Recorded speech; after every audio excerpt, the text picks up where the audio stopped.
नमस्कार, आप देख रहे हैं एनबी न्यूज और मैं हूं आपके साथ योगेश पांडे। स्वागत है आपका राजधानी लाइव में। रुख करेंगे राजधानी दिल्ली का। केजरीवाल सरकार स्वास्थ्य सेवाओं को विश्व स्तरीय बनाने में कोई कसर नहीं छोड़ रही है। अगले साल तक हर दिल्ली वासी को ई हेल्थ कार्ड मिल जाएगा। मुख्यमंत्री अरविंद केजरीवाल ने दिल्ली की स्वास्थ्य सूचना प्रबंधन प्रणाली की प्रगति का आकलन करने के लिए एक उच्च स्तरीय समीक्षा बैठक की।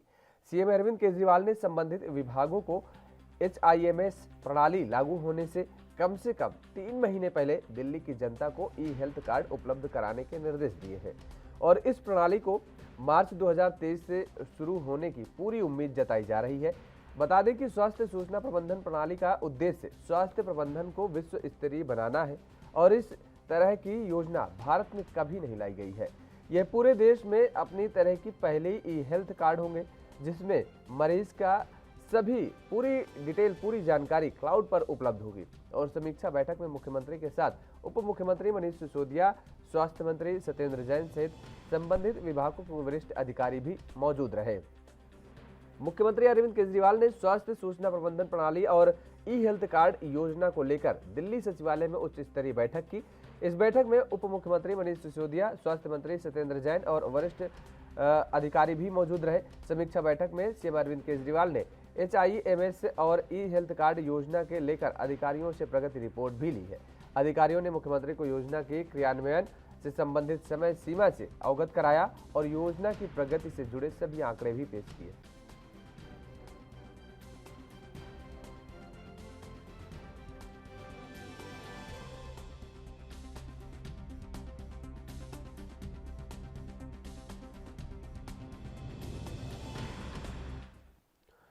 और इसी खबर पर ज्यादा जानकारी के साथ हमारे संवाददाता दिल्ली से राजीव तिवारी हमारे साथ जुड़ चुके हैं। राजीव, ई हेल्थ कार्ड की सुविधा मुहैया कराने जा रही है दिल्ली सरकार। अगले साल तक बताया जा रहा है कि सुविधा उपलब्ध करा देगी। एक क्या है ई हेल्थ कार्ड सुविधा और कितना लाभ मिलेगा लोगों को इससे? देखिए, बिल्कुल सही कहा आपने। यहाँ पर बात करें जिस तरीके से दिल्ली सरकार की कहें तो दिल्ली सरकार लगातार स्वास्थ्य को लेकर लगातार कहीं न कहीं कोशिश करती हुई नज़र आ रही थी, चाहे वो मोहल्ला क्लिनिकों के द्वारा हो या फिर जो बड़े अस्पताल हैं उनके अंदर सुविधाओं करने के लिए बात हो या फिर कहें जो अस्पतालों के अंदर दवाइयों को लेकर जो दिक्कतें आती थी, लाइनों को लेकर दिक्कतें आती थी, उनके लिए भी लगातार दिल्ली सरकार जो है वो अब कोशिश करती हुई नज़र आ रही है। और इस तरीके से ई हेल्थ कार्ड जो अब कह सकते हैं मार्च 2023 तक जनता तक उपलब्ध किया कराया जाएगा, उसके लिए भी दिल्ली सरकार जो है कोशिश करती नजर आ रही है। समीक्षा बैठक की गई जिसके अंदर स्वास्थ्य मंत्री की बात करें सत्येंद्र जैन की या फिर मुख्यमंत्री अरविंद केजरीवाल की बात करें या फिर और अधिकारियों की बात करें तो तमाम जो अधिकारी थे इसके बैठक के अंदर मौजूद थे। लगातार ये भी कोशिश की गई ई जो हेल्थ कार्ड बनाया जाएगा उसके अंदर किस तरीके की दिक्कतें जो आनी है या फिर जो जनता को किस तरीके की सुविधाएं देनी है वो सारी चीज इस कार्ड के माध्यम से जो जनता तक मुहैया कराई जाएगी। चाहे वो लाइनों के अंदर जो पहले अस्पतालों के अंदर बड़े-बड़े अस्पतालों के अंदर लाइनें लगती थी और लगातार कहीं न कहीं डेट को लेकर अस्पताल के अंदर चेकअप को लेकर बड़ी-बड़ी दिक्कतें आती थी, जनता परेशान होती थी और यहाँ तक कि भीड़ का एक हिस्सा बनना पड़ता था। उसको लेकर भी अब कहीं न कहीं इस हेल्थ कार्ड के द्वारा कोशिश की जा रही है कि सारी जो दिक्कतें हैं वो खत्म हो और यहाँ तक कि डॉक्टर को जो अपॉइंटमेंट लेनी होती है वो भी अब ऑनलाइन के माध्यम से मिल सकती है। यानी कि समय से पहले ही आप ऑनलाइन के माध्यम से डॉक्टर से कैसे टाइमिंग ले सकते हैं, डेट मिल जाएगी आपको आसानी से, ताकि जो अस्पताल के अंदर जाने के बाद में जो भीड़ का हिस्सा बनना पड़ता है वो नहीं बन पाएंगे। और लगातार कहीं ना कहीं स्वास्थ्य को लेकर जो दिल्ली सरकार कोशिश कर रही है वो भी कहीं ना कहीं बेहतर होती नजर आएगी। मगर दिल्ली सरकार जिस तरीके से हेल्थ कार्ड जो लेके आने वाली है वो एक अपने आप में एक पहला हेल्थ कार्ड होगा जिसके द्वारा लगातार हर तरीके की समीक्षा की जाएगी, हर तरीके की व्यक्ति को सुविधाएं मिल पाएंगी, यहाँ तक कि बड़े अस्पतालों के चक्कर बार बार नहीं लगाने पड़ेंगे। ये कह सकते हैं ऑनलाइन के माध्यम से ही सारी चीज रजिस्ट्रेशन वगैरह या फिर कहें डॉक्टर से अपॉइंटमेंट की जो है वो भी मिल जाएगी। यहाँ तक कि दिल्ली सरकार के जो अस्पताल है उनके अंदर भी लगातार कोशिश यही की जा रही है कि डॉक्टर मरीजों को अस्पतालों के अंदर भीड़ यानी कि भीड़ न इकट्ठी करनी पड़े और लगातार डॉक्टर को ही कह सकते हैं उनका चेकअप भी कर सके और तसल्ली से ही सारी चीजें से कह सकते हैं मरीजों तक मिल सके। मगर जिस तरीके से कोशिश की जा रही है वो कहीं ना कहीं सराहनीय जरूर बताई जा रही है। जी बिल्कुल। राजीव, किस तरीके से ये ई हेल्थ कार्ड काम करेगा? देखिए, बिल्कुल सही कहा आपने। यहाँ पर बात करें जी ई हेल्थ कार्ड की जो किस तरीके से काम करेगा, अभी इसके लिए एक कह सकते हैं एक जाँच प्रणाली बनाई जाएगी, सर्वे कराया जाएगा, ज जनता तक किस तरीके की दिक्कतें आती हैं, अस्पतालों में क्या सुविधाएँ चाहिए। जब मरीजों को ज़्यादातर कहीं न कहीं सबसे ज़्यादा परेशानी होती है, जो एक डेट पर्चा बनवाने के लिए जो लाइनों में लगना पड़ता है, फिर डॉक्टर के पास जाने के लिए, अपॉइंटमेंट के लिए कहीं न कहीं लाइनों में लगना पड़ता है और उसके बाद में अस्पतालों के अंदर दवाइयाँ नहीं मिलती हैं या फिर मिलती भी है तो ज़्यादा दवाइयाँ नहीं मिलती है, तो कहीं न कहीं इन परेशानियों को लेकर सर्वे कराया जाएगा, जिसके अंदर ये कोशिश की जाएगी कि मरीजों को किस तरीके की दिक्कतें आती हैं। उनके जो मैं कह सकते हैं ई कार्ड के द्वारा ही ये सुनिश्चित किया जाएगा कि उनका ब्लड ग्रुप क्या है, उनको किस तरीके की दिक्कतें हैं या फिर उम्र कितनी है, ये मरीज के कहाँ पर रहता है, उसके आस-पास के एरिया के अंदर कितने अस्पताल हैं, ये सारी चीज़ें इस ई कार्ड के द्वारा ही सुनिश्चित किया जाएगा। जी। बिल्कुल और सबसे बड़ी बात एक और बताई जा रही है राजू कि इस ई हेल्थ कार्ड के ज़रिए क्यूआर कोड के ज़रिए इसमें पूरे परिवार का डेटा होगा, परिवार में कितने लोग हैं और इस तरह में तो मुझे लगता है कि जो तमाम सारी जानकारियां हैं वो भी सरकार के पास उपलब्ध हो पाएंगी। बिल्कुल सही कहा आपने। यहाँ पर इस चीज़ से इस कार्ड के माध्यम से ये चीज़ ज़रूर स्पष्ट हो पाएगी कि आप एक फैमिली के अंदर यानी कि कितने लोग रहते हैं, यहाँ तक कि उसका उनको व्यक्तियों का हर एक का डाटा होगा, हम्म। कौन कितनी उम्र का है और कौन कितनी बीमारियों से ग्रस्त है, ये सारी जानकारी ये इस कार्ड के माध्यम से होगी। ब्लड ग्रुप कौन-कौन सा किस व्यक्ति का है, ये सारी चीज़ जानकारी होगी और आस-पास के अस्पताल कौन से पड़ेंगे और कितने बड़े अस्पताल हैं और कितने पॉलीक्लिनिक हैं या फिर कहें कि कितने कहते हैं और मोहल्ला क्लिनिक है, ये सारी जानकारी जो है इस कार्ड के माध्यम से बिल्कुल मिल पाएगी और ऑनलाइन के ज़रिए ही कहीं न कहीं जो डॉक्टरों से अपॉइंटमेंट की जो परेशानियाँ हैं, वो दूर पाएँगी। लगातार कहीं न कहीं यही कोशिश की जाएगी अपने आस-पास के सर्वर से या फिर क्या है सर्वे कैफ़े से, वहाँ से आप अपॉइंटमेंट ले सकते हैं और अपने एंड्रॉइड फ़ोन के माध्यम से भी कहीं न डॉक्टरों से अपॉइंटमेंट ले सकते हैं और जो परेशानियाँ जो अस्पतालों के अंदर झेलनी पड़ती है, भीड़ बहुत ज़्यादा देखने को मिलती है, दवाइयाँ नहीं मिलती हैं, वो सारी परेशानियाँ जो हैं, वो अब दूर होती हुई नज़र आएँगी। जी। बिल्कुल राजीव, अपने आप में ये एक काफ़ी हाई टेक्नोलॉजी होगी क्योंकि अभी मुझे लगता नहीं कि देश के अंदर ऐसी कोई टेक्नोलॉजी है और जिस तरीके से ये सारी चीज़ें बताई जा रही हैं इस ई हेल्थ कार्ड के जरिए ये सारी फैसिलिटी मिलेगी लोगों को और सरकार को भी काफ़ी सुविधा होगी। मुझे लगता है कि इस ई हेल्थ कार्ड के जरिए जब जनसंख्या काउंटिंग को लेकर के भी अगर कोई ऐसी पहल की जाएगी तो उस दौरान भी सरकार को काफ़ी मदद मिलेगी। इस ई हेल्थ कार्ड के जरिए ही काउंटिंग की जा सकती है क्योंकि इसमें जो बताया जा रहा है कि पूरे परिवार का डेटा अपलोड होगा कि एक परिवार में कितने लोग हैं, क्या है, कुछ है, तो ये सारी जानकारी होगी। देखिए, बिल्कुल सही कहा आपने। यहाँ पर बात करें, पहले अस्पतालों के अंदर कहीं न कहीं बड़ी-बड़ी लाइनें देखने को मिलती थी। आप पर्चा बनवाने जाइए तो वहाँ पर लाइनें लगती हैं, डेट डलवाने जाइए तो वहाँ पर लाइनें लगती हैं, अस्पताल डॉक्टर से चेकअप करवाना है, वहाँ पर बड़ी-बड़ी लाइनें लगती हैं, दवाइयाँ फिर मिलती नहीं हैं, दवाइयों के लिए फिर क्या कहते हैं मेडिकल स्टोर पे भागना पड़ता है, वहाँ पे ब महँगी दवाइयाँ पड़ती हैं। मगर यहाँ पर इन सारी सुविधाओं को यानी कि इस परेशानियों को दूर करने के लिए, जनता को सुविधाएँ देने के लिए दिल्ली सरकार अब जिस तरीके से ई हेल्थ कार्ड लेके आ रही है, उससे कहीं न कहीं काफ़ी हद तक कह सकते हैं डॉक्टरों को भी परेशानियों का सामना नहीं करना पड़ेगा क्योंकि भीड़ ज़्यादा होती है, डॉक्टरों के ऊपर भी दबाव बनता है, यहाँ पर मरीजों को भी दिक्कत होती हैं, वो सारी दिक्कतें अब जो है वो खत्म होती हुई नज़र आएँगी। यहाँ पर बात करें कह सकते हैं दिल्ली की जनसंख्या की तो जो यानी कि वो इस कार्ड के माध्यम से सारी जानकारी जो दिल्ली सरकार तक मुहैया हो पाएगी कि कितने बच्चे हैं एक फैमिली के अंदर, कितने बड़े हैं, किनको किस तरीके की बीमारियाँ हैं या फिर कहें किसका कि ब्लड ग्रुप कितना है, कौन-सा है, ये सारी जानकारियाँ जो इस कार्ड्स के माध्यम से बिल्कुल सरकार तक पहुँचेंगी और सरकार लगातार आने वाले दिनों के अंदर जिस तरीके से कहा जा रहा है 2023 तक मार्च तक इसकी जो जैसे शुरुआत की जाएगी और कहीं न कहीं जनता इसके जिस पहल से काफ़ी संतुष्ट भी होती नज़र आएगी। जी। अच्छा, शुरुआती दौर में आपने एक चीज़ का और जिक्र किया राजीव कि आपने कहा कि सर्वे होगा, सर्वे किन चीज़ों का होगा और किस आधार पर होगा? देखिए, बिल्कुल सही कहा आपने। यहाँ पर बात करें सर्वे की क्योंकि सर्वे बिल्कुल कराया जाएगा और यहाँ तक कि ये भी डाटा दिल्ली सरकार के पास होगा कि आपके एक परिवार के अंदर कितने बच्चे हैं, किसकी उम्र कितनी है और किसको ब्लड ग्रुप कौन-सा है और किसको बीमारियाँ हैं। ये सारे चीज़ें हैं जो है जो सर्वे के द्वारा होंगी। सर्वे के अंदर ये भी सुनिश्चित किया जाएगा किस इलाके के अंदर कितने लोग रहते हैं और उनके आस-पास के अस्पताल कितने हैं। ये सारी जानकारी जो है वो सर्वे के माध्यम से ही जुटाई जाएगी और मरीजों को किस तरीके की दिक्कतें आती है अस्पतालों के अंदर, वो भी सर्वे के द्वारा ही सरकार तक पहुंचाया जाएगा। तो यानी कि सारी परेशानियों का हल निकालने के लिए ई हेल्थ कार्ड बनाया जा रहा है, जिसकी मदद से कहीं ना कहीं अस्पतालों के अंदर और सरकार को जो दिक्कतें होती हैं वो भी कहीं ना कहीं दूर होती हुई नजर आएंगी। जी राजीव, आप हमारे साथ लगातार बने रहिए। फिलहाल वक्त तो चला एक छोटे से ब्रेक का। ब्रेक के बाद फौरन हाजिर होते हैं।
ब्रेक के बाद एक बार फिर आप सभी का स्वागत है और रुख करेंगे सीधे राजीव का। दिल्ली से हमारे संवाददाता लगातार हमारे साथ बने हुए हैं और तमाम सारी जानकारी दे रहे हैं कि ई हेल्थ कार्ड को लेकर के जिस तरीके से दिल्ली सरकार लगातार अग्रसर है और ये बताया जा रहा है कि अगले साल तक ये ई हेल्थ कार्ड जो है दिल्ली की जनता को उपलब्ध कराया जाएगा, ताकि हेल्थ की सुविधाओं में उन्हें और भी आसानी हो सके, उनके सुविधाएं मिल सके। राजीव, एक चीज़ और जानना चाहेंगे, आयुष्मान कार्ड का हम जिक्र करेंगे कि आयुष्मान कार्ड जिस तरीके से केंद्र सरकार की तरफ से ये भी योजना लाई गई, उसमें भी तमाम सारी बताई गई कि सुविधाएं लोगों को मिलेगी। आयुष्मान कार्ड और ई हेल्थ कार्ड जो होगा, इनमें दोनों में अंतर क्या होगा, डिफरेंट क्या होगा? देखिए, बिल्कुल सही कहा आपने। यहाँ पर बात करें केंद्र सरकार की ये योजना थी, यानी कि आयुष्मान कार्ड की लेकर जो बड़ी-बड़ी कोशिशें की गई थी, और लगातार दिल्ली सरकार की बात करें या फिर केंद्र सरकार की बात करें, केंद्र सरकार लगातार आयुष्मान कार्ड के माध्यम से सारी जानकारी, यही जानकारी जो थी वो पूरे दिल्ली क्या भारत की होगी, यानी कि हर व्यक्ति का किस तरीके की दिक्कतें हैं, अस्पताल कौन से हैं। मगर यहाँ पर बात करें दिल्ली सरकार जिस तरीके से कोशिश कर रही है, वो एक अपने आप में जनगणना के लिए भी काम करेगी, यानी कि क्या दिल्ली के अंदर कितनी जनगणना है, बाहर से आने वाले व्यक्ति कितने हैं, जो आधार कार्ड किन किन व्यक्तियों के बने हुए हैं, दिल्ली के अंदर जो प्रॉपर दिल्ली के रहने वाले हैं वो कितने हैं, कितने लोगों को किस तरीके की बीमारियां हैं, अस्पताल कौन कौन से उनके नजदीक है, यहाँ तक कि मोहल्ला क्लिनिक कौन कौन से उनके नजदीक है, ये सारी जानकारी जो है वो ई कार्ड के माध्यम से जुटाई जाएंगी। मगर यहाँ पर बात करें जिस तरीके से लगातार कह सकते हैं क्या केंद्र सरकार की भी कोशिशें हैं, वो भी कहीं ना कहीं सराहनीय मगर जरूर है। मगर अभी तक आयुष्मान कार्ड की बात करें तो आयुष्मान कार्ड जो है वो अभी तक लागू होता हुआ धरातल पर नहीं नजर आ रहा है। और कहीं ना कहीं दिल्ली सरकार जिस तरीके से पहल कर रही है, और लगातार कहीं ना कहीं ये भी कहा जा रहा है कि 2023 मार्च तक इसकी शुरुआत कर दी जाएगी, तो कहीं ना कहीं काफी जल्दी कोशिश की जा रही है और जल्दी लोगों तक सुविधाएं देने की कोशिश की जा रही है। मगर देखना होगा ये सुविधाएं क्या कागजों में सिमट के रह जाएंगी या फिर जनता तक भी मिल पाएंगी ये सारी सुविधाएं। जी नहीं, जल्दी कहाँ हुई राजीव। पिछले साल भी दिल्ली सरकार ने ई हेल्थ कार्ड का जिक्र किया था कि लगातार वो इस दिशा में काम कर रही है, पहल कर रही है। और अब एक बार फिर से कल जिस तरीके से दिल्ली के मुख्यमंत्री अरविंद केजरीवाल ने इस बात को कहा है कि अगले साल तक जो है ये ई हेल्थ कार्ड अब पूरे दिल्ली वासियों को उपलब्ध करा दिया जाएगा, तो ऐसे में दिल्ली सरकार प्रयास तो कर रही है, लेकिन क्या लगता है कि वास्तव में ये अधिकारी, जो आपने भी सवाल उठाया कि देखने वाली बात होगी, तो क्या ये अधिकारी जो है धरातल पर इन चीज़ों को उतार पाएंगे, ये आपको लगता है कि इतने कम समय में? देखिए, बिल्कुल सही कहा आपने। यहाँ पर बात करें जिस तरीके से अधिकारियों की, तो अधिकारी किस तरीके से कार्य करेंगे और लगातार कहीं न कहीं कोशिश की जाएगी भई आने वाले दिनों के अंदर किस तरीके से मरीजों को या फिर कहें जनता को किस तरीके की सुविधाएँ देनी है। ये कोशिश पहले भी की गई थी, 2022 के अंदर भी ये कोशिश की गई थी, मगर उस समय कहीं न कहीं दिक्कतें आ रही थी। यहाँ तक कि एलजी से लगातार कहीं न कहीं दिक्कतें आ रही थी और लगातार फाइलों को पास नहीं किया जा रहा था। मगर अब जिस तरीके से फाइलें लगातार दिल्ली सरकार की पास होती हुई नज़र आ रही है और दिल्ली सरकार निरंतर अपने आप में कोशिश कर रही है, और यहाँ तक कि जिस तरीके से ई हेल्थ कार्ड बनाया जा रहा है, सर्वे कराया जाएगा, सारी सुविधाएं इसमें जुटाई जाएंगी, डॉक्टर से ऑनलाइन के माध्यम से सारी चीजें कोशिश की जाएगी कि डॉक्टर से कब मिलना होगा, अपॉइंटमेंट कब मिलेगी, डॉक्टर अगर हल्की फुल्की बीमारियां हैं तो डॉक्टर उसको ऑनलाइन के माध्यम से ही सारा चीज सोल्यूशन बता देंगे। तो लगातार कोशिश जरूर की जा रही है, मगर देखना होगा धरातल पर ये जल्दी से कितनी जल्दी कामयाब हो पाती है और सर्वे कब तक हो पाएगा। सर्वे के लिए लगातार कोशिश कितनी की जाएगी, किन कौन कौन व्यक्तियों को इसमें शामिल किया जाएगा सर्वे दायरे के अंदर और लगातार जनता तक ये सुविधाएं कितनी जल्दी पहुंच पाएंगी। मगर दिल्ली सरकार अपने आप में एक कोशिश जरूर कर रही है और देखना होगा ये कोशिश कितनी जल्दी कामयाब होती है। जी बिल्कुल ठीक बात आपने कही। चलिए, बहुत बहुत शुक्रिया तमाम सारी जानकारी देने के लिए। राजू हमारे साथ दिल्ली जुड़े हुए थे, दिल्ली से संवाददाता है। तो दिल्ली के मुख्यमंत्री ने ये बात की जानकारी दी है कि अगले साल तक दिल्ली वासियों को ई हेल्थ कार्ड मुहैया करा दिया जाएगा। और अब रुख करेंगे चंडीगढ़ का। राज्य में आगामी गेहूं की खरीद सीजन को मुख्य रखते हुए पंजाब के खाद्य, सिविल सप्लाई और उपभोक्ता मामलों के मंत्री श्री लालचंद कटारुचक ने खरीद से जुड़े हर वर्ग, खासकर किसानों को भरोसा दिया है कि खरीद सीजन को उचित ढंग से पूरा करने चढ़ाने के लिए विभाग ने पूरी तैयारी कर ली है और किसी पक्ष से भी कोई कमी रहने नहीं दी जाएगी। आज यहाँ एक बयान में दरअसल उन्होंने कहा कि सीजन के सम्मुख बारदाना पूरी संख्या में उपलब्ध है और ढुलाई के सभी प्रबंध सही ढंग से मुकम्मल करने के लिए टेंडर लगाए जा चुके हैं, जिससे समय पर ढुलाई हो सके। और एक अन्य अहम जानकारी देते हुए उन्होंने कहा कि सरकार द्वारा बाहर के राज्यों से अनाज लाकर पंजाब की मंडियों में बेचने वाले के साथ सख्ती से निपटा भी जाएगा और ऐसे तत्वों के खिलाफ कानूनी कार्रवाई भी की जाएगी। लालचंद ने कहा कि भरोसा दिलाया है कि सरकार जमींदारों को सीधी अदायगी समय पर करने के लिए वचनबद्ध है। किसान भाईचारे को मंत्री ने अपील की कि यदि उनको किसी किस्म की कोई समस्या पेश आती है तो किसी भी समय जिला स्तर पर तैनात अधिकारियों के पास पहुंच जा सकती है। और गौरतलब है कि मंत्री द्वारा विशेष तौर पर हुक्म जारी किए गए हैं कि खरीद संबंधी पेश आती मुश्किलों का समय पर निपटारा करना यकीनी बनाया जाए।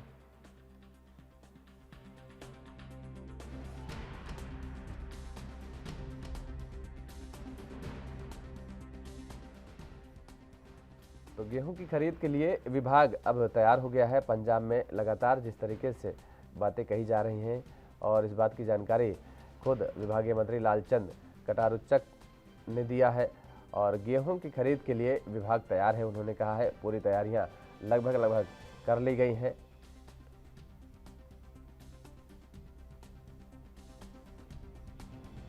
समय पर ढुलाई और सीधी अदायगी की भी बात कही गई है विभागीय मंत्री की तरफ से। किसी भी तरीके की कोई समस्या नहीं होनी पाएगी। अगर किसी किसान को कोई समस्या हो रही है तो वो जिले के अधिकारियों के पास सीधे तौर पर जा सकते हैं और अपनी बात को रख सकते हैं। इस तरीके की बातें तमाम सारी कही गई हैं। सरकार पूरी तैयारी कर चुकी है गेहूं की खरीद को लेकर के। कोई हिला हवाली और लापरवाही नहीं बरती जाएगी। इसमें साफ तौर पर यह भी कहा गया है कि अन्य राज्यों से जो लोग आते हैं गेहूं को लेकर के, तो ऐसे में अन्य राज्यों के व्यक्तियों पर कार्रवाई भी की जाएगी और ऐसे अराजक तत्वों पर नजर रखी जाएगी, विभागीय मंत्री ने कहा है।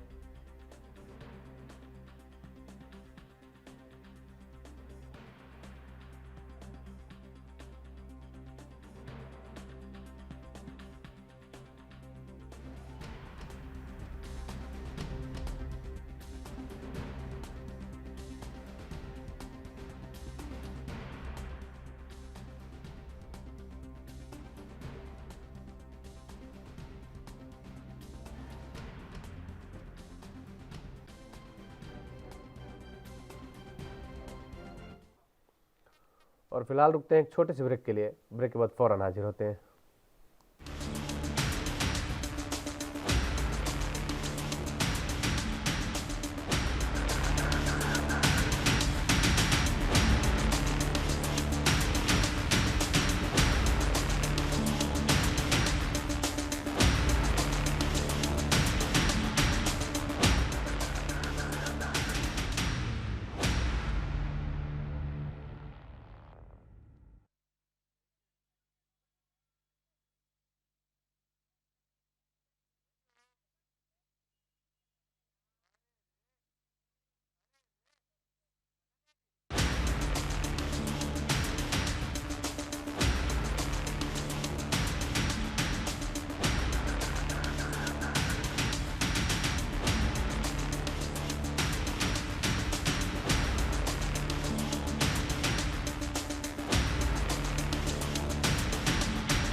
और ब्रेक के बाद एक बार फिर आप सभी का स्वागत है। और जिस तरीके से पंजाब सरकार ने कहा है कि वह गेहूं की खरीद के लिए तैयार हो चुकी है, सारी तैयारियां लगभग पूरी कर ली गई हैं।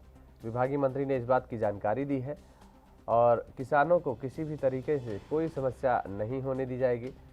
यदि किसी किसान को कोई समस्या होती है तो वो सीधे जिले के अधिकारियों के पास जा सकते हैं और अपनी बात को भी रख सकते हैं।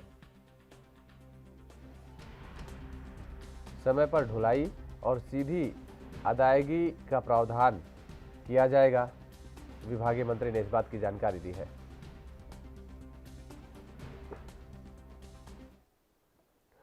और इसी खबर पर ज्यादा जानकारी के साथ हमारे साथ चंडीगढ़ से संवाददाता अमित कुमार हमारे साथ जुड़ चुके हैं। अमित, ये बड़ी जानकारी दी गई है कि पंजाब सरकार पूरी तरीके से सक्रिय है और गेहूं की खरीद को लेकर के वो कोई भी हीला हवाली नहीं बरतने देगी। क्या कुछ कहा है और विभागीय मंत्री ने? जी योगेश, अगर हम बात करें कि खाद्य एवं सिविल सप्लाई मंत्री लालचंद जी ने सीधे तौर पे क्लियर कर दिया है कि इस बार पहले तो पंजाब में बाहर से गेहूं आने ही नहीं दी जाएगी।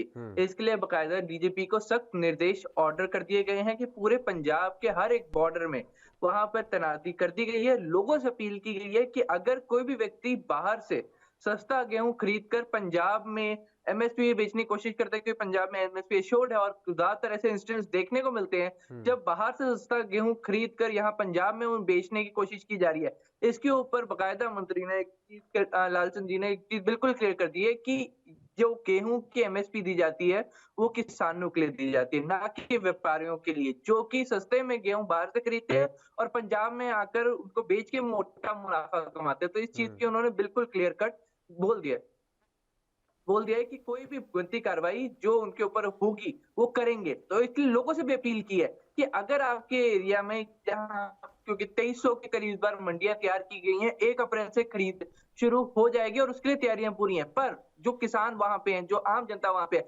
उनको सीधे तौर पे अपील कर दी है कि अगर आपको कोई भी व्यक्ति नजर आता है कि जो पंजाब का नहीं है, जो बाहर का है, जो ऐसी चीज करता हुआ नजर आ रहा है, जो गेहूं बाहर से खरीद के यहाँ पे ला रहा है, जो किसान नहीं है, सीधे तौर पे उसकी शिकायत करे और उनके ऊपर सख्त से सख्त कार्रवाई पंजाब सरकार करेगी। क्योंकि जो एमएसपी का पैसा दिया जाता है वो सरकारी पैसा होता है जिसमें लोगों ने अपने टैक्स से भरा होता है और वो ही पैसा लोगों की एक तरह से सीधे तौर पे, अगर हम कहें कि कोई बंदा उनसे मुनाफाखोरी करता है तो वो सीधे तौर पे पंजाब सरकार और आम जनता से लूट है। तो इस चीज पे उन्होंने बिल्कुल सख्त रवैया अपना स्टैंड क्लियर कर दिया है। जी योगेश। अमित, एक चीज और है कि जिस तरीके से लालचंद जी ने कहा है कि कोई भी समस्या नहीं होने दी जाएगी, किसानों को बारदाना की पूरी व्यवस्था कर ली गई है, लेकिन जब वो समय आता है, टाइम आता है कि लोग किसान वहां पर पहुंचते हैं अपनी फसल को लेकर के और उनके लिए बारदाना की मुश्किलें सामने आती हैं, वो देखने को भी मिलता है। हर बार हम लोग देखते हैं अक्सर, और वो किस तरीके से अपनी पीड़ा को, अपनी व्यथा को सामने रखते हैं। तो ऐसे में क्या वास्तव में इस बार पंजाब में जिस तरीके से लगातार दावे किए जा रहे हैं कि किसानों को कहीं कोई समस्या नहीं होने दी जाएगी, आपकी क्या उम्मीद जताई जा रही है कि किसान बिल्कुल निश्चिंत नजर आए? जी बिल्कुल, देखिए अगर हम कहें कि आम आदमी पार्टी सरकार की ये पहली लिफ्टिंग होगी और ये एक इम्पोर्टेंट, सीधे तौर पे हम कह सकते हैं कि इम्पोर्टेंट लिफ्टिंग होगी, क्योंकि पंजाब एक किसानी सूबा है और ऐसे में किसानों की सहूलियत सबसे ज्यादा प्रायोरिटी हर एक सरकार के लिए होती है। अगर आप देखें कि जब भी लिफ्टिंग की बात आती है तो हर एक सरकार से बहुत सीरियसली लेती है। हाँ, कई पहलुओं, कई रीजन है, कई बार शॉर्टेज हो जाती है, पर आम आदमी पार्टी ने इस बार हर एक संभव कोशिश की है। अगर हम कहें कि हम फूड सप्लाई मंत्री लालचंद जी के जो फैक्ट दिए गए, उन्होंने भी ये चीज बिल्कुल क्लियर रखी है कि इस बार हमने 2300 के करीब मंडियां तैयार रखी हैं। उनके लिए उन्होंने बस किसानों से एक अपील की है कि वो जो अपने गेहूं का दाना लाए वो सूखा हुआ लाए। कि कई बार इंसिडेंट ये होता है कि जो किसान है वो आधा सूखा हुआ दाना ले आते हैं, जिसको वहां पे सूखने में टाइम लगता है और जिसके कारण डिले हो जाता है। तो इस चीज पे उन्होंने बहुत ज्यादा क्लियर बोलने की कोशिश की और किसानों से अपील की है कि आप सूखा हुआ दाना लाएं, ताकि जल्द से जल्द एक्शन, जब आप वहां मंडी पहुंचेंगे तो आपकी फसल को जल्द से जल्द खरीदा जा सके और उसकी पेमेंट आपको तुरंत हो सके। क्योंकि एक बार जब मंडी में फसल पहुंच जाती है और तब वहां पे अगर उनको सुखाया जाता है तो एक डिले आता है और तब एक रिस्क भी होता है कि अगर बारिश या किसी कारण से वो फसल गीली हो जाती है तो वो रेडी नहीं होती है, हम कहें कि फिर सरकार उसे खरीद नहीं सकती। तो कई चीजें हो जाती हैं और ऐसे में बहुत ज्यादा जरूरी हो जाता है कि किसान भी इस चीज को एक्सेप्ट करें और जितना हो सके अपनी फसल को समय रहते काट लें, फिर उसको सुखा लें और उसके बाद मंडी में पहुंचे। क्योंकि जो लोग पहले ले जाते हैं आधी सूखी फसल, उससे अगर हम कह सकते हैं कहीं न कहीं डिले होती है और उनकी डिले के चलते जो उनके पीछे किसान हैं, वो ज़रूर काफ़ी ज़्यादा परेशान होते हैं क्योंकि डिले लंबा चलता है और जो सीमित टाइम होता है उसमें दिक्कत आती है। अमित, इस बीच जो है बिचौलियों को भी काफ़ी देखने को मिलता है। बिचौलिए जो होते हैं वो काफ़ी सक्रिय हो जाते हैं। सरकार ने इनसे निपटने के लिए किस तरीके की तैयारी कर रखी है? जी, बिल्कुल, इस बार देखिए अगर हम कहें बिचौलियों के लिए बिल्कुल एक सख्त रवैया रखा है। किसानों के लिए अगर हम कहें कि पंजाब सरकार ये चीज़ क्लियर कर चुकी है कि पंजाब में जो किसान हैं, जो मंडियों में आते हैं वो ऑफ कोर्स आएँगे, अपनी हुँ, फसल का पूरा मुआवज़ा ले जाएँगे। पर जो बिचौलिए हैं, जो पहले किसान से सस्ते में फसल लेते हैं और उसके हुँ, बाद फिर उसको अगर हम कहें कि एमएसपी पे हुँ, बेचते हैं और उससे प्रॉफिट कमाते हैं, उनके लिए बाकायदा टीमें तैयार हैं। अगर पहले तो ये डीजीपी को ऑर्डर किए कि पंजाब के बॉर्डर सील कर दिए जाएँगे, हुँ। जब 1 अप्रैल से नहीं, वो तो लिफ्टिंग बॉर्डर हो शुरू गए, होनी है। वो हाँ बॉर्डर का जी। ज़िक्र हो गया अमित, की जिस तरीके से अन्य राज्यों से लेकर के आएँगे, लेकिन राज्य के अंदर ही जो बिचौलिए मौजूद हैं, उनसे सरकार किस तरीके से निपटने की तैयारी कर रही है? जी, बिल्कुल, ये देखिए इसके लिए जो मेजर स्टेप वही है कि हम योगेश अगर हम देखेंगे डायरेक्ट पेमेंट की सुविधा रखी गई है कि जो किसान है पहले तो उन्हें इन्फॉर्म किया जा रहा है हुँ, कि जो डायरेक्ट किसान की किसान के नाम के ऊपर फसल आ रही है तो पेमेंट उन्हीं को होगी। हुँ, तो पहले तो एक यहाँ पे कोशिश की जा रही है कि कोई बिचौलिया बीच में इंटरफेयर ना करे। साथ-साथ टीमें तैयार की गई हैं कि ये चीज़ नोटिस करने के लिए कि क्या कोई एरिया में कोई व्यक्ति जानबूझकर फसल ज़्यादा इकट्ठी कर रहा है। क्योंकि देखिए हुँ, बिचौलिए प्रॉफिट कब कमाते हैं जब वो छोटे-छोटे किसानों से फसल खरीद लेते हैं, सस्ते दामों में खरीद लेते हैं और उसके बिल्कुल। बाद मंडियों में जाके उनको अगर हम कहेंगे एक बड़े कंबाइंड रेट पे बेचने को हुँ, बेचते हैं या फिर हम कहें एमएसपी जो बेचते हैं, जो रेट हुँ, आती है। हुँ, पर इसलिए इस बार टीम्स भी तैयार की गई हैं जो अपने ज़िले-ज़िले जाकर चेक करेगी कोई इल्लीगली स्टोर तो नहीं कर रहा, कोई सस्ते में तो नहीं खरीद रहा। इन सब चीज़ों की जाँच के लिए बाकायदा टीम भी तैयार की गई है और कोशिश की जा रही है कि इस तरह के इंसिडेंट विद इन पंजाब तो एटलीस्ट कहीं देखने को ना मिले। एक चीज़ और जानना चाहेंगे अमित, पंजाब में आम आदमी पार्टी की पहली बार सरकार है और मुझे लगता है क्योंकि पंजाब के बारे में जो भी विधानसभा में सदस्य चुन करके आए हैं, जो भी जिन लोगों को विभाग अलॉट हुआ है, उन लोगों के लिए किस तरीके की समस्याओं का सामना भी करना पड़ सकता है? तो वो कौन सी चुनौतियाँ होंगी और कैसे उनसे निपटने की कोशिश करेंगे वो लोग? देखिए, सीधे तौर पे कहें कि हम कैबिनेट मंत्री लालचंद की बात करें तो उनके लिए जो गेहूँ पंजाब का एक मेजर अगर हम हुँ, कहें कि फसलों की लिफ्टिंग एक मेजर सीज़न होता है। सीधे हुँ, तौर पे अगर हम कहें कि इस टाइम हर एक किसान की एक्सपेक्टेशन बहुत होती है। तो उनके ऊपर जो सबसे बड़े चैलेंजेस होते हैं, सबसे पहला चैलेंज सीधे तौर पे है कि सारे गेहूँ की लिफ्टिंग। हुँ, सबसे बड़ा चैलेंज तो यही होता है कि क्या सभी की लिफ्टिंग हो जाए क्योंकि बहुत कई बार किसान लेट हो जाते हैं, कई बार मंडियों में जगह नहीं होती, इसके कारण लोग रह जाते हैं। तो ऐसे में सबसे पहली जो उनके लिए दिक्कत होगी वो है कि सभी मंडियों में प्रॉपर लिफ्टिंग समय से हो जाए। दूसरी टाइमली पेमेंट क्योंकि हुँ, देखिए डायरेक्ट पेमेंट किसानों के खाते में हो रही है तो किसानों की एक्सपेक्टेशन आता है कि हुँ, जल्द से जल्द क्योंकि अब हमारी एक बार फसल डिपॉजिट हो चुकी है, सरकार ने उन्हें ले लिया है, तब उनकी एक्सपेक्टेशन होती है कि हमें जो आपके जो पैसे मिलने हैं, जो मुआवज़ा मिल रहा है वो तुरंत आ जाए। तो हुँ, वो दूसरा है टाइमली मुआवज़े की पेमेंट, वो हो गया और तीसरा है स्टोरेज। कि देखिए सीज़न अगर हम कहें कि कई बार ये हो जाता है कि जब भी लिफ्टिंग के दौरान बारिश का सीज़न रह जाता है, बारिश बिन मौसम बारिश हो जाती है, तो अब उनको स्टोर करने का सबसे बड़ा इश्यू है।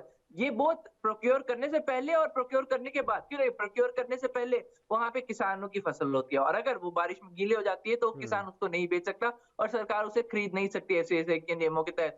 तो ऐसे में उनकी प्रॉपर स्टोरेज जब वो मंडियों में पहुँच चुके तो उनको कहीं स्टोर करने का कोई तरीका हुँ, प्रॉपर के चाहे वो तिरपाल के थ्रू हो, चाहे शेड लगा के हो, तो किसी तरह की अगर बिन मौसम बारिश आती है, तो हुँ, किसी तरीके से उन फसलों को बचाया जा सके। तो ये 3 मेजर अगर हम कहें कि इस बार चैलेंजेस रहेंगे कि स्टोरेज, प्रोक्योरमेंट और उसके बाद फाइनली पेमेंट। बिल्कुल। इन 2 चीज़ों की अगर ये कड़ी आम आदमी पार्टी सँभाल लेती है, अगर हुँ, हम कहें कैबिनेट मंत्री लालचंद जी सँभाल लेते हैं, हुँ, तो उनके लिए एक अच्छा एग्ज़ाम्पल सेट हो जाएगा क्योंकि पहली लिफ्टिंग हर एक सरकार के लिए इम्पोर्टेंट होती बिल्कुल। है। चलिए, बहुत-बहुत शुक्रिया तमाम सारी जानकारी देने के लिए। अमित हमारे साथ जुड़े हुए थे चंडीगढ़ से संवाददाता। तो पंजाब सरकार लगातार इस बात को कह रही है कि वो सक्रिय हो गई है और गेहूं की खरीद को लेकर के वो पूरी तैयारियां, पूरे इंतजाम कर चुकी है। और यहाँ पर रुकते हैं एक और छोटे से ब्रेक के लिए। ब्रेक के बाद फौरन हाजिर होते हैं।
शपथ ग्रहण के बाद आज सुबह 10 बजे होगी योगी सरकार की पहले कैबिनेट मीटिंग के बाद सुबह 11 बजे प्रोटेम स्पीकर के शपथ ग्रहण समारोह में होंगे शामिल।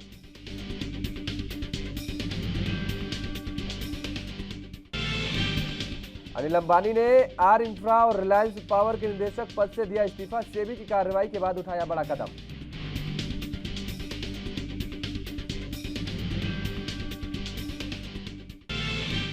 महंगाई की एक और मार, अब 800 से ज्यादा दवाएं अप्रैल से हो जाएंगी महंगी, 10% तक बढ़ जाएंगे दाम, सरकार ने दी मंजूरी।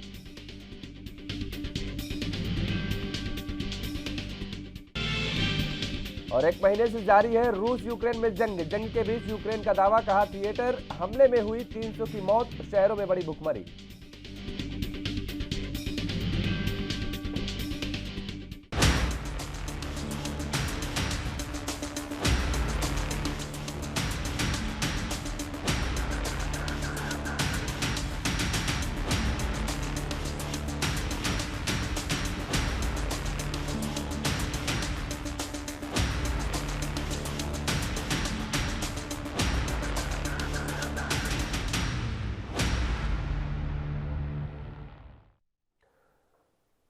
और राजधानी लाइव में अब रुख करेंगे महाराष्ट्र की राजधानी मुंबई का। महाराष्ट्र में भारतीय जनता पार्टी के विधायक अमित साटम ने शुक्रवार को विधानसभा में दावा किया कि गायक सोनू निगम की शिकायत की है कि बीएमसी आयुक्त आईएस चहल के एक रिश्तेदार ने उनसे निःशुल्क शो आयोजित करने को कहा है और ऐसा नहीं करने पर उन्हें नोटिस भेजा जाएगा। इसके साथ ही तोड़फोड़ भी गतिविधियों को अंजाम भी दिया जाएगा।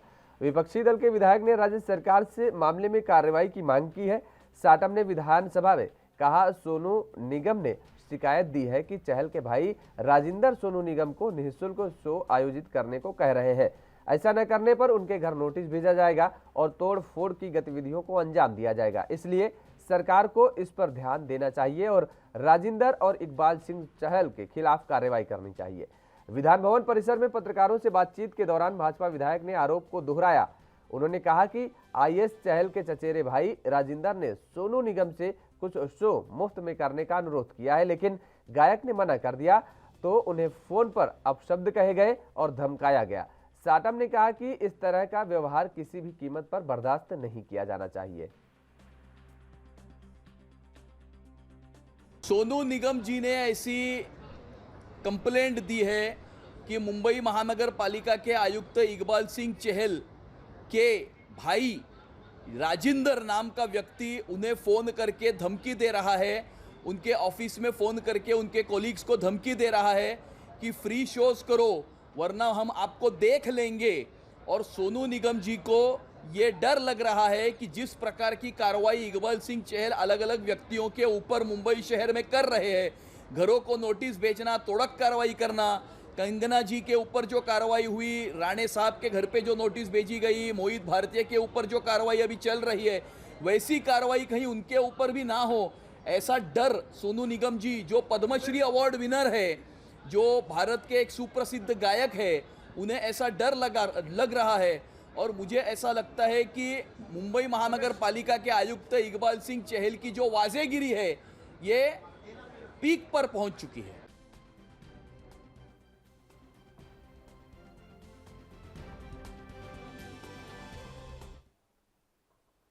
और इसी खबर पर ज्यादा जानकारी के साथ हमारे संवाददाता मुंबई से सत्यप्रकाश सोनी जुड़ चुके हैं। सत्यप्रकाश, ये जिस तरीके से साटम साहब ये आरोप लगा रहे हैं कि सोनू निगम से एक फ्री में शो आयोजित करने की बात कही गई है और उन्होंने जिस पर मना कर दिया, उसके बाद जब ये धमकियां मिल रही हैं, ये तो एक खुले तौर पे गुंडागर्दी देखने को मिल रही है मुंबई में।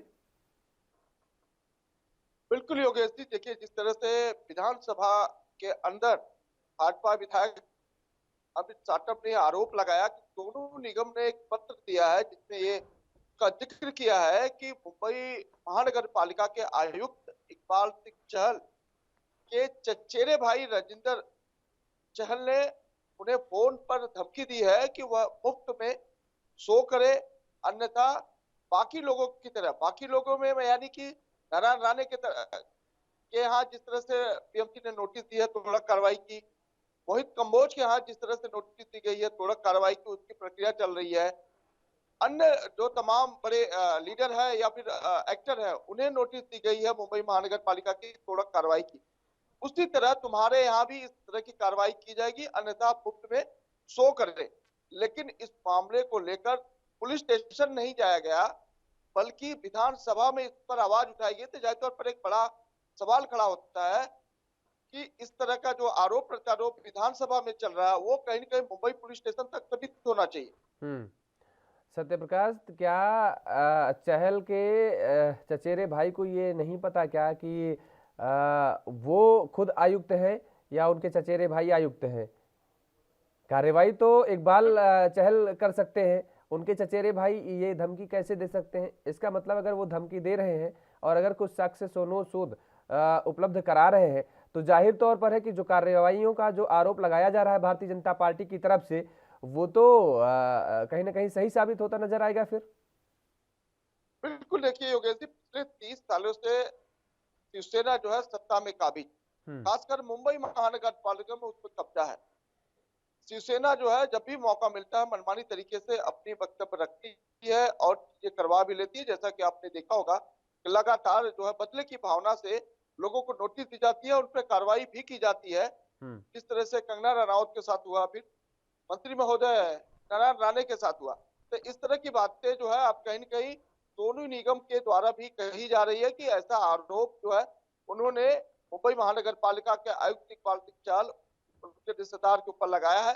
ऐसे में उन्होंने मांग किया है कि चहल के ऊपर इसके अलावा जिसने फोन किया है उनके ऊपर भी कार्रवाई होना चाहिए, क्योंकि उनके सानिध्य में, उनकी जानकारी में इस तरह की जो है बातें कही गई है और धमकियां दी गई थी। जाहिर तौर पर यह बेहद गलत बात है। और दूसरी बात, महानगर पालिका में होने का मतलब यह नहीं होता है कि आप सत्ताधारी होते हुए भी आप लोगों को दबाव बनाए और अपनी मनमानी करवाएं। अच्छा, ये पूरा मामला उठा, विधानसभा के अंदर तक मामला गूंजा, क्या अभी तक इस पर आयुक्त का कोई बयान आया, इकबाल चहल का कोई बयान आया, या शिवसेना के किसी नेता की तरफ से कोई अब तक इस पर कार्रवाई करने की, जांच करवाने की या किसी भी तरीके का कोई बयान आया? देखिए, इकबाल सिंह चहल ने सीधे तौर पर अपने आप को अलग करते हुए कह दिया है किसने क्या कुछ कहा है और उनकी जानकारी नहीं है। अगर उनकी सानिध्य में ये सब सारी चीजें आती है तो जरूर हम इसकी जांच करेंगे। लेकिन अगर सोनू निगम ने अपने घर, अपने दफ्तर में कोई अनियमितता नहीं बरती है, उन्हें डरने की जरूरत नहीं है। यानी कि यह वही बात हो गई जैसे बाकी लोगों के साथ कहा जाता है, सुना जाता है, ठीक वैसा ही इकबाल सिंह चहल ने अपना पल्ला झाड़ते हुए अपनी सफाई में दे दिया है। सोनू निगम की तरफ से कहा गया है कि एक पत्र जारी किया गया है, वो पत्र किसको सौंपा गया है? और दूसरी बात ये कि सोनू निगम ने भी कोई बयान दिया क्या कि उनसे ये बातें कही गई हैं और उनको धमकी मिली है? देखिए, सोनू निगम के दफ्तर से एक पत्र जारी किया गया है जो मुंबई महानगर पालिका और स्थानीय पुलिस स्टेशन को दिया गया है। इस तरह की बातें कही जा रही, लेकिन यह पूरा मामला पुलिस स्टेशन के इर्द गिर्द का ही है कि पुलिस अगर किसी को धमकी मिलती है, जाहिर तौर पर नहीं, देखिए सत्य प्रकाश, बातें कही जा रही हैं, भारतीय जनता पार्टी का कोई नेता हो, देखिए राजनीति में कुछ भी उछाल देना, कोई भी बॉल उछाल देना और उसके बाद उस पर कितनी सच्चाई है वो चीजें अलग हो जाती हैं। क्या सोनू निगम के दफ्तर से अब तक कोई ऐसा बयान आया या सोनू निगम की तरफ से कोई बयान आया?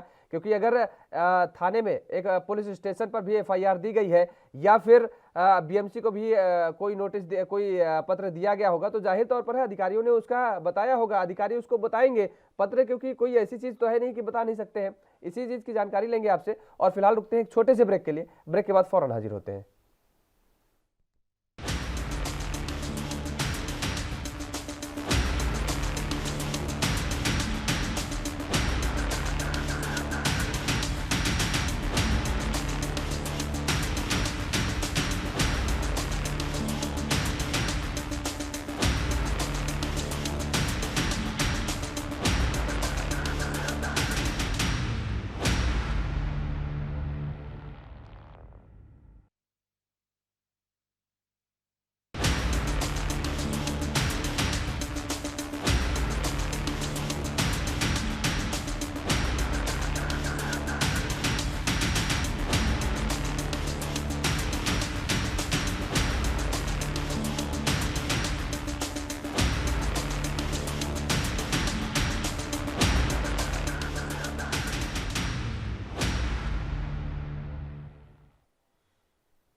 तो हमारे साथ संवाददाता सत्य प्रकाश लगातार बने हुए हैं। सत्य प्रकाश, वही चीज जानना चाहेंगे आपसे कि ये जो पत्राचार का जिक्र किया जा रहा है, देखिए राजनीतिक दल है, राजनीतिक दल और राजनीतिक दल के ये नेता जो है अपने सियासी फायदे के लिए कोई भी बॉल और कभी भी उछाल सकते हैं।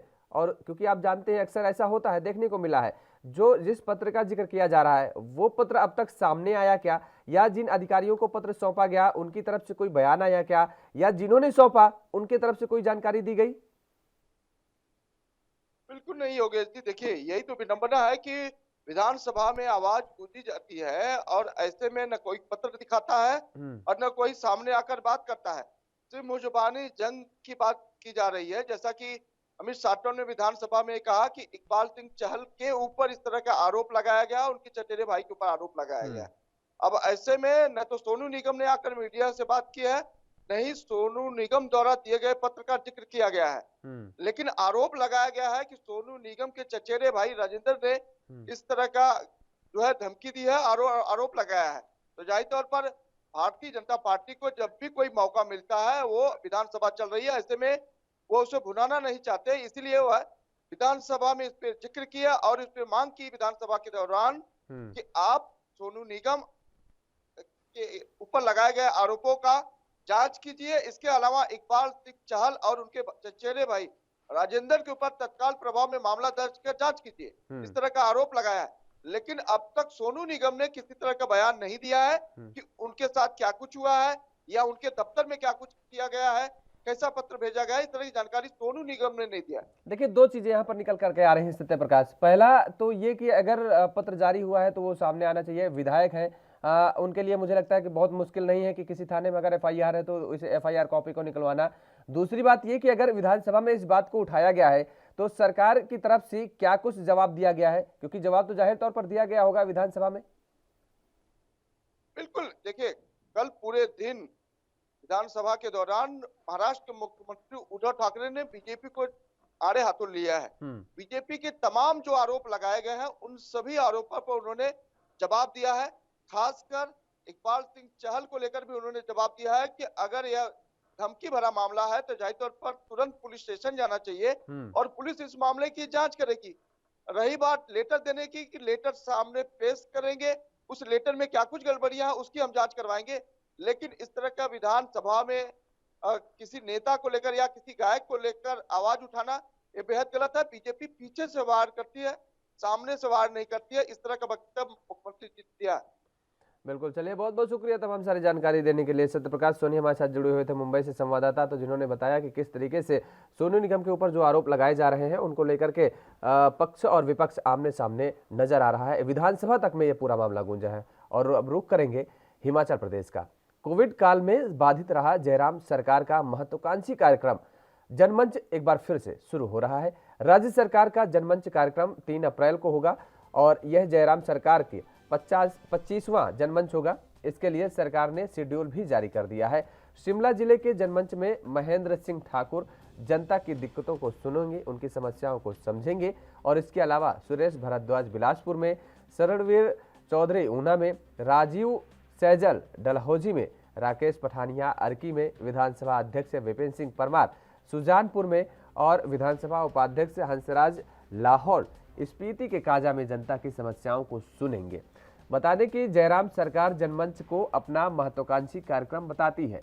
प्रदेश में इससे पहले 24 जनमंच हो चुके हैं और यह 25वां जनमंच का कार्यक्रम होगा और अब 3 अप्रैल को ये 25वां जनमंच का कार्यक्रम आयोजन किया जाएगा। इससे पूर्व 12 फरवरी 2021 को जनमंच हुआ था, फिर कोविड काल में यह आयोजन नहीं किया गया और उसके बाद 23वां जनमंच सितंबर 2021 में किया गया था। आखिरी जनमंच नवंबर 2021 में हुआ था। 4 माह के बाद एक बार फिर से इसे शुरू किया जा रहा है। बता दें कि केंद्रीय गृह मंत्री अमित शाह भी राज्य सरकार के जनमंच कार्यक्रम की सराहना कर चुके हैं।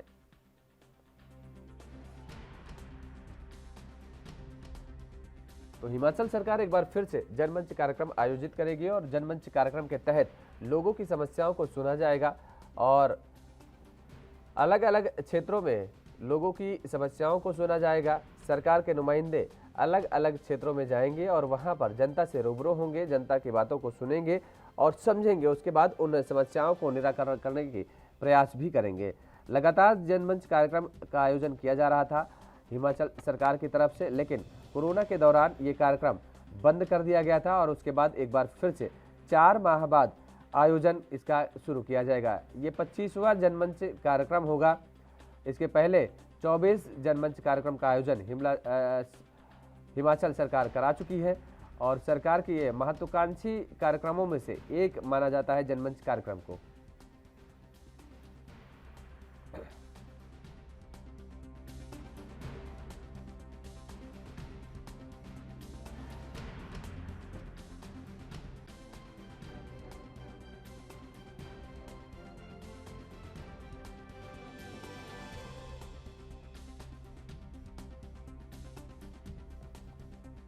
तो 3 अप्रैल से जनमंच कार्यक्रम का आयोजन किया जाएगा हिमाचल प्रदेश में और जनमंच कार्यक्रम के जरिए अलग अलग क्षेत्रों में सरकार के नुमाइंदे पहुंचेंगे और वहां पर लोगों की समस्याओं को सुनेंगे।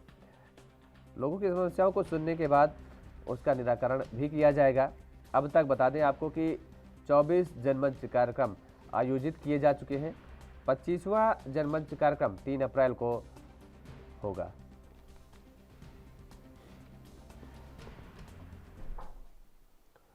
और यहां रुकते हैं एक छोटे से ब्रेक के लिए। ब्रेक के बाद फौरन हाजिर होते हैं।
और इसी खबर पर ज़्यादा जानकारी के साथ हमारे हिमाचल प्रदेश की ब्यूरो चीफ टीना ठाकुर हमारे साथ जुड़ चुकी है।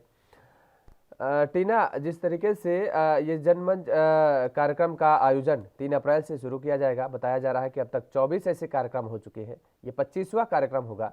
सरकार की महत्वाकांक्षी कार्यक्रमों में से इस कार्यक्रम को एक माना जा रहा है। कोविड काल में ये बंद कर दिया गया था। 4 महीने बाद अब एक बार फिर से शुरू किया जा रहा है। क्या कुछ सरकार की मंशा है, क्योंकि अब हिमाचल में आने वाले समय में चुनाव भी है, उसको लेकर के भी ये कहा जा सकता है कि पार्टी लगातार सक्रियता बना रही है। उसके एक अगर विपक्ष को देखें कहीं ना कहीं एक उस नज़रिए से भी देखने का काम किया जाएगा, लेकिन वास्तव में सरकार की मंशा क्या है और पार्टी की क्या मंशा है?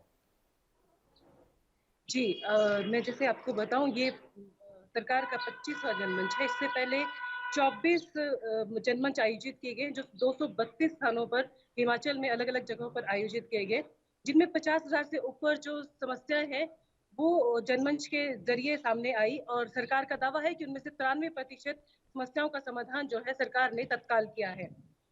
जनमंच का जो पीछे जो सरकार का उद्देश्य था वो यही था कि घर द्वार पर लोगों को प्रशासनिक अमले के साथ सारी सुविधाएं प्रदान की जाए। एक छोटे से छोटे प्रमाण पत्र के लिए लोगों को सरकारी दफ्तरों के चक्कर ना काटने पड़े।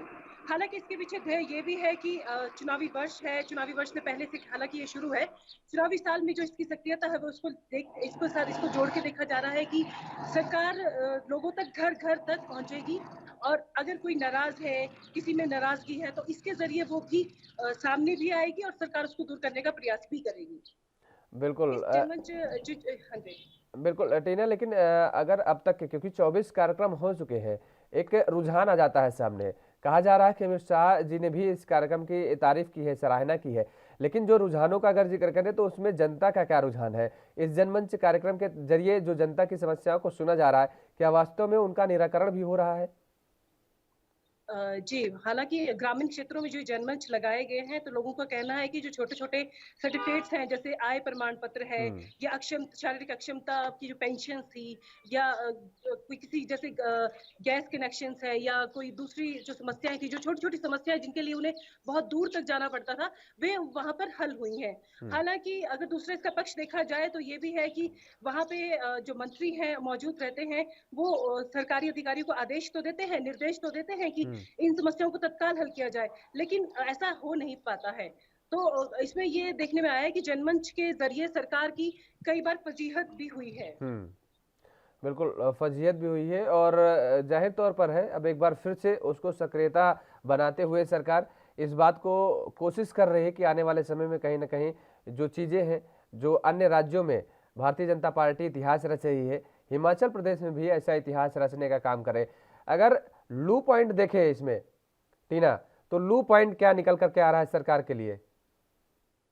इसमें सरकार के लिए ये है कि जैसे एकदम से जो जनता है वो एग्रेसिव हो जाती है। कई स्थानों पर देखने में आया कि सरकार के खिलाफ नारे लग जाते हैं, हम्म। तो माइक बंद करना पड़ता है और जनता में जो नाराजगी है वो एकदम से बिल्कुल सामने आ जाती है। तो वो जो झेल पाना है वो सरकार के थोड़ा सा बस की बाहर की बात है। कई बार देखा गया है कि अधिकारियों पे भी वो है लोगों की जो नाराजगी है वो नाराजगी। निकलती है, मंत्रियों की नाराजगी निकलती है। तो जाहिर तौर पर ये जो जनमंच है कई बार लोगों के लिए एक समस्या, मतलब एक जो सरकार है प्रशासनिक जो अमला वहां बैठा होता है उसके लिए एक बड़ी समस्या बन जाता है, क्योंकि हम्म। वहां पे आपके सामने मीडिया है, वहां पे सारी जनता है, आपको किसी की आवाज दबा पाना सक्षम मतलब नहीं नहीं दबा सकते आप। हम्म। तो ऐसे में देखने में आया कि जनमंच कई बार मतलब राहत देने की जगह सरकार के लिए आफत भी बन जाता है। हाँ, टीना एक चीज और कि 3 अप्रैल से ये कार्यक्रम एक बार फिर से इसकी शुरुआत होगी। ऐसे में सरकार ने क्या प्लान कर रखा है, क्या रोड मैप बना रखा है इसके लिए? क्योंकि जाहिर तौर पर है केवल 3 मार्च को तो सरकार करेगी नहीं, अब मुझे लगता है कि चुनाव तक इस कार्यक्रम को आगे कंटिन्यू रखेगी। और ऐसे में क्या प्लान कर रखा है सरकार ने, कौन कौन सी तारीखों को लेकर के किन किन मंत्रियों को अहम जिम्मेदारी दी गई है, किन किन नेताओं को अहम जिम्मेदारी दी गई है इस कार्यक्रम के लिए? जी, जैसे कि मैं आपको बताऊँ, शिमला में जो जनमंच है वो ऐतिहासिक रिज मैदान पर आयोजित होगा। इस बार पहली बार ऐसा होगा। वहाँ पर जो आईपीएच जो जल शक्ति मंत्री हैं महेंद्र सिंह, वो जन समस्याओं को सुनेंगे। इसके अलावा जो सरकार ने जो शेड्यूल जारी किए हैं उसके हिसाब से जो सुरेश भारद्वाज हैं, शहरी विकास मंत्री हैं, वो बिलासपुर में जनता की समस्याओं को सुनेंगे। सरवीन चौधरी जो इकलौती महिला मंत्री है वो ऊना में, और राजीव सहजल डलहौजी में, राकेश पठानिया वन मंत्री हैं बरकी में, विधानसभा अध्यक्ष विपिन सिंह परमार है सुजान सिंह में, व विधानसभा जो उपाध्यक्ष है हंसराज लाहौल स्पीति के काजा में ये जन समस्या सुनेंगे। बिल्कुल। और ऐसे में एक चीज़ और निकल करके सामने आ रही है टीना, क्या वास्तव में जो चुनावी माहौल का हम लोग जिक्र कर रहे हैं, इस बार आम आदमी पार्टी का भी जिक्र होना लाजमी है, क्योंकि आम आदमी पार्टी भी वहां पर बेहद सक्रिय नजर आ रही है। ऐसे में अगर ये कहें कि भारतीय जनता पार्टी को कहीं ना कहीं एहसास हो गया है, क्योंकि आम आदमी पार्टी का किसी भी राज्य में जिक्र करें तो वो मुद्दों की राजनीति को लेकर के जाती है, वो जन समस्याओं को लेकर के जाती है और उन मुद्दों को उठाती है, वो चाहे शिक्षा की हो, चाहे रोजगार की हो, चाहे पलायन के मुद्दे हो या अन्य जो छोटे मोटे मुद्दे हैं भ्रष्टाचार को लेकर के हो, इतने बड़े बड़े ये सारे मुद्दे लेकर के उठाती है। तो क्या भारतीय जनता पार्टी को इस बात का एहसास हो गया है कि वास्तव में हिमाचल में भी कहीं ना कहीं अब इन चीज़ों को उठाना पड़ेगा और जनता की नब्ज को पकड़ना पड़ेगा, अदरवाइज यहाँ पर भी मुश्किलें खड़ी हो सकती हैं, आम आदमी पार्टी यहाँ पर विकल्प बन करके खड़ी हो सकती है उसके सामने? बिल्कुल, बिल्कुल, बिल्कुल आप सही कह रहे हैं, क्योंकि देखिए जो सत्ता होती है, सत्ता के खिलाफ हमेशा जनता में नाराजगी रहती है, और इस वक्त सत्ता में भाजपा है। भाजपा को ये अच्छी तरह से एहसास है कि उसके कई विधायकों के खिलाफ, मंत्रियों के खिलाफ, सरकार के खिलाफ लोगों में गुस्सा है। और कोविड काल में जिस तरह से प्रशासन काफी ढीला रहा, चाहे वो कोविड के कारण रहे या जो भी रीजंस रहे, तो सरकार को ये कहीं ना कहीं एहसास है कि जनता के बीच अगर आपकी मौजूदगी आप बनाए रखना चाहते हैं, चाहे वो संगठन के जरिए है, चाहे वो सरकार के जरिए है, तो इसके लिए जनमंच एक अहम जो है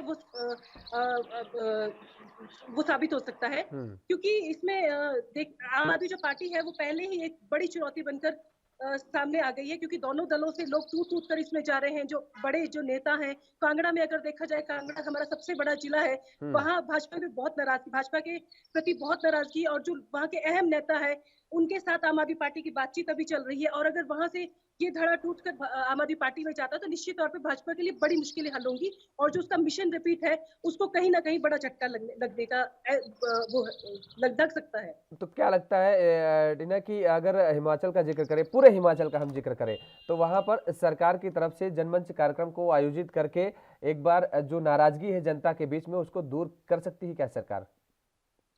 हाँ, जनता, ये जो जनमंच का आयोजन किया जा रहा है, सरकार की इसके पीछे मंशा ही यही है कि जो जनता तक आप सीधा पहुंचे, जनता में जो इस वक्त गुस्सा है, जो रोष है, जो स्थानीय विधायकों के प्रति, मंत्रियों के प्रति जो गुस्सा है, वो इस जनमंच के जरिए बाहर आए और सरकार को एहसास हो कि कहाँ मतलब लूप पॉइंट्स उनके लिए आगे आने वाले चुनावों में कहाँ उनके लिए समस्याएं खड़ी हो सकती है। तो निश्चित तौर पर जनमंच उनको कहीं ना कहीं ये एहसास करवाएगा, ये चीजें उनके सामने आएंगी कि जनता में किस तरह की नाराजगी है, किस तरह की चीजें जनता चाहती है, किस किन विषयों पर जनता अपना ध्यान आकर्षित करना चाहता है। तो निश्चित तौर पर ये जनमंच एक महत्वपूर्ण जरिया सरकार के लिए साबित होगा।